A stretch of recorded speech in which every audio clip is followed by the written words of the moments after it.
지푸라기를 붙잡는 믿음. 예레미야 29장 11절.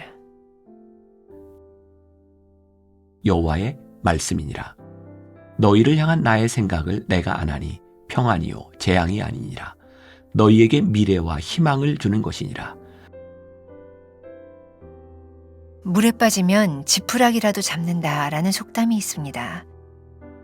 무엇에라도 의지하고 싶은 절박하고도 다급한 상황을 표현한 말입니다. 물에 빠졌을 때는 힘을 빼고 구조자에게 몸을 맡겨야 살 수 있습니다. 마찬가지로 내 힘을 완전히 빼고 하나님을 의지할 때 구원을 경험할 수 있습니다.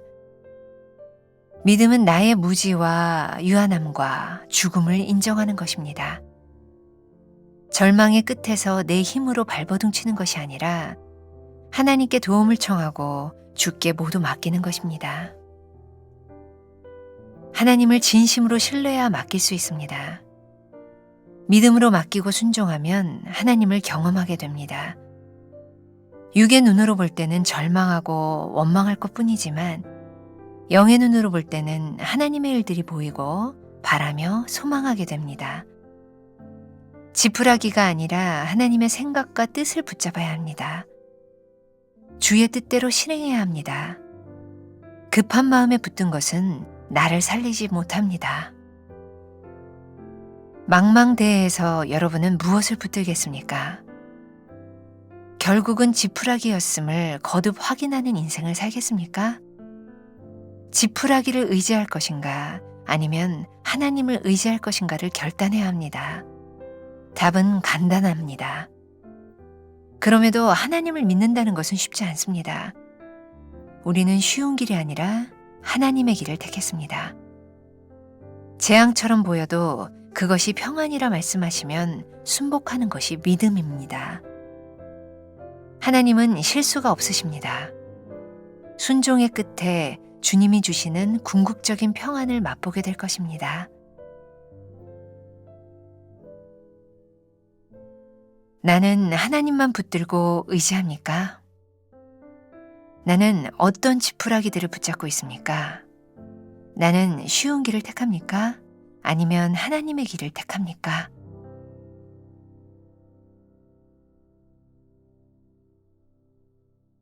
오늘은 4월 30일 지푸라기를 붙잡는 믿음, 이런 제목으로 말씀을 나누러 갑니다. 벌써 4월의 마지막 날을 맞이하고 있습니다. 혹시 여러분들 4월 첫 번째 말씀을 시작할 때 이 4월의 전체 주제가 무엇이었는지를 기억하시나요? 우리가 3월부터 이렇게 사순절을 또 지나오면서 또 4월에는 부활절을 맞이하면서 우리가 부활의 삶을 사는 우리들의 신앙인의 삶은 어떠해야 되겠는가라고 하는 것들을 하나하나 보았어요. 여러분들 머릿속에 어떤 게 남아있나요? 우리의 믿음, 신앙은 종교가 아니라 하나님과의 관계구나.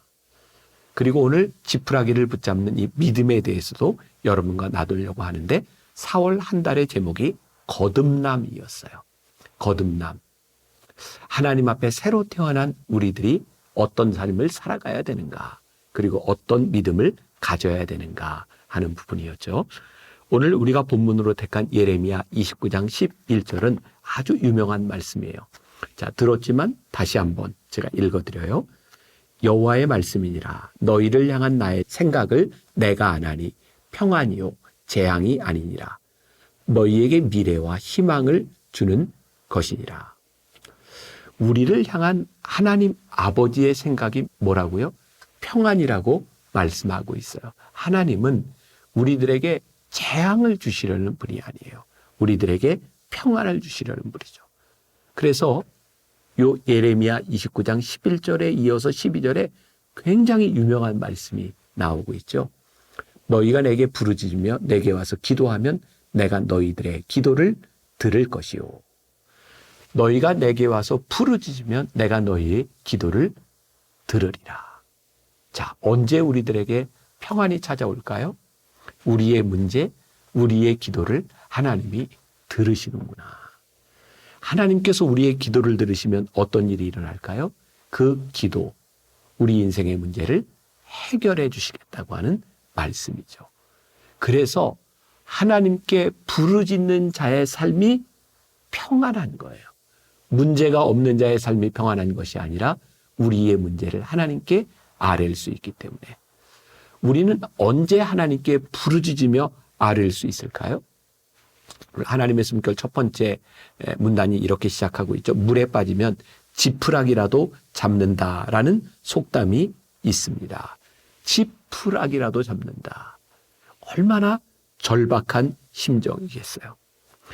물에 빠졌을 때는 우리들이 내 힘으로 물에서 나올 수 있는 것이 아니야.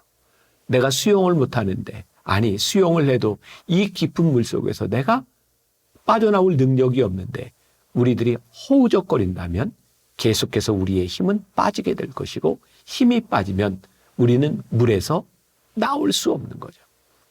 우리들이 아무것도 내 힘으로 할 수 없는 그때에는 지푸라기라도 짚는 심정으로 누군가의 도움을 구하게 돼 있어요. 우리에게 도움을 주는 그 사람에게 우리의 몸을 맡기게 되어 있는 거예요. 그런데 누구에게 우리의 인생, 우리들의 삶, 우리들의 발버둥을 맡길 수 있을까요? 옛날 스펄전 목사님이 사용했던 유명한 예화 가운데 하나죠.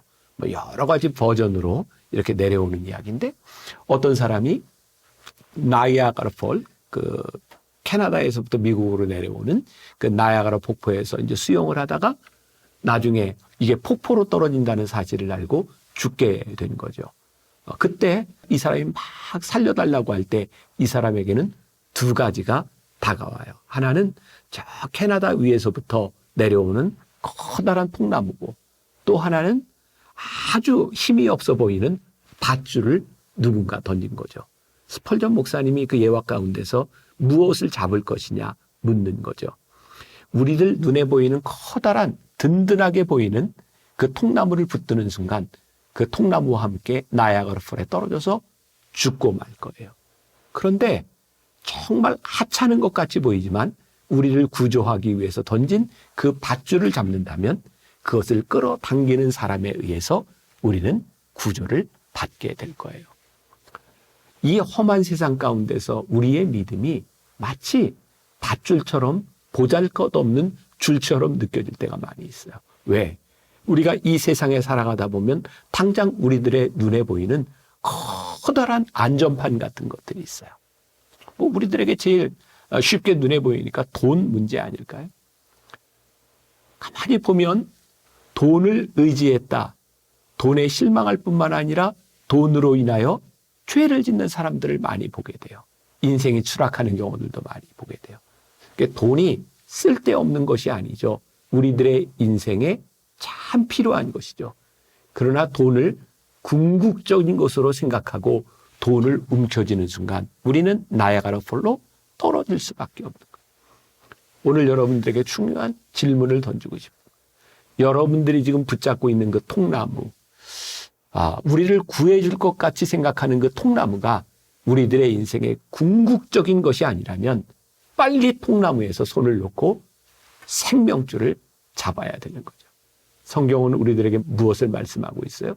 어제 말씀 평안과 연관해 본다면 세상이 줄 수 없는 평안을 주시는 것은 보혜사 성령님, 성령님의 인도하심을 따라 살아가는 것, 그것이 우리들의 인생의 생명줄이라는 거예요. 어제 말씀과 연관지어서 여러분들에게 다시 한번 또 도전을 한다면 우리는 이 험한 세상 한가운데서 빠르게 흘러가는 그 물살 한가운데서 우리들이 무엇을 의지하고 무엇을 붙잡고 살아가는지를 심각하게 깊이 생각해 보아야 되는 거예요.